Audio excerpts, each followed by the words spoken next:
गिबियावनो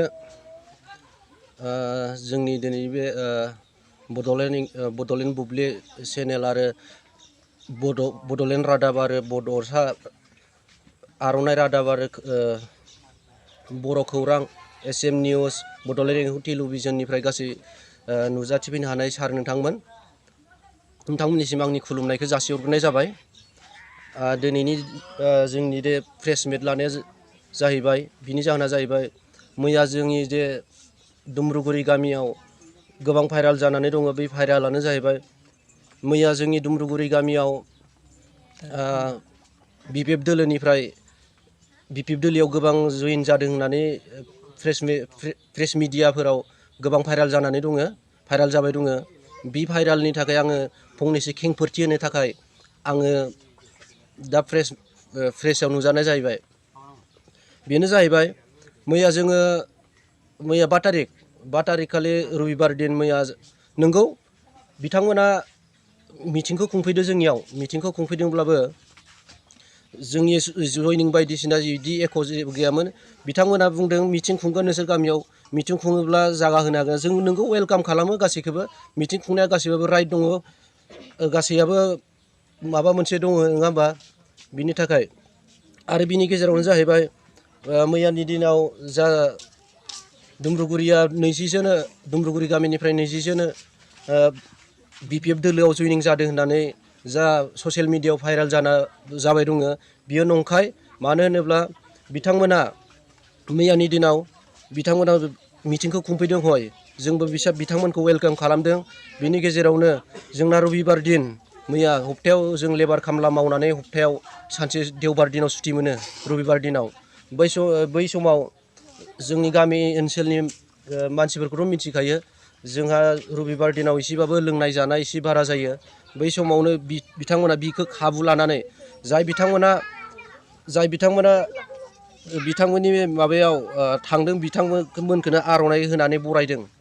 बियो नाथाय जइनिं जानायनि एख' माबा नङा। आरो बिजों लोगोसे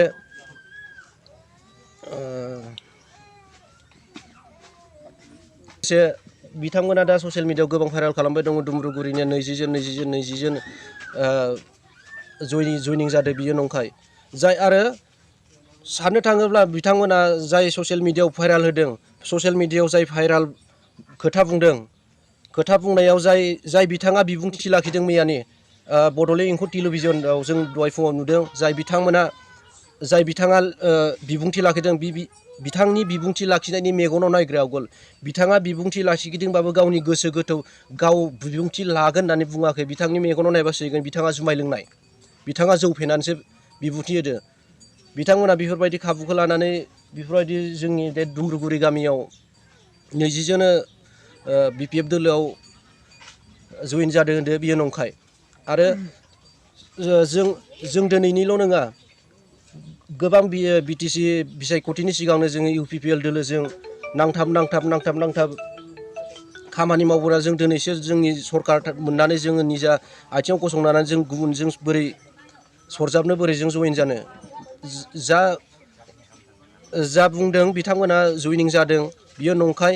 आंबो दंमोन मैया बै माबायाव, नाथाय जाय बिथांमोना मिटिं गामियाव खुंफैनो सानो बिखौ जों वेलकाम खालामनानै मिटिंखौ खुंनो गोनांथि जायो। मानो होनोबाथाय गासै सोरबा राजनितिक दोलोखौ जोगारनानै जों हरनो हाया। जों वेलकाम खालामदों मिटिं, नाथाय जइनिं सेरेमनि बिथांमोना लागोन जों बेखौ मिथियामोन। बिथांमोना अकस्मात फैनानै सोरनोबा आर'नाइ सोनाय, सोरनोबा माबा सोनाय बिदि बानायदो। बेयो जोंनि दुमब्रुगुरि गामिनिफ्राय आङो क्लियारिफिकेसन होयो। जों दुमब्रुगुरि गामिनिफ्राय BPF दोलोआव सासेबो हाबाखै आरो जइनिं जानायाबो नंखाय। दुमब्रुगुरि गामिनिफ्राय रावबो BPF दोलोआव जइन जानाय नङा आरो थांनाय नङा, थांखायाबो। आरो जों अरायसम UPPL सरकारा थागोन एब्लासिम जोंबो थाबायानो थागोन। UPPLनि जय, UPPL लं लिभ, मन्टु सार देरहागोन, UPPL लं लिभ।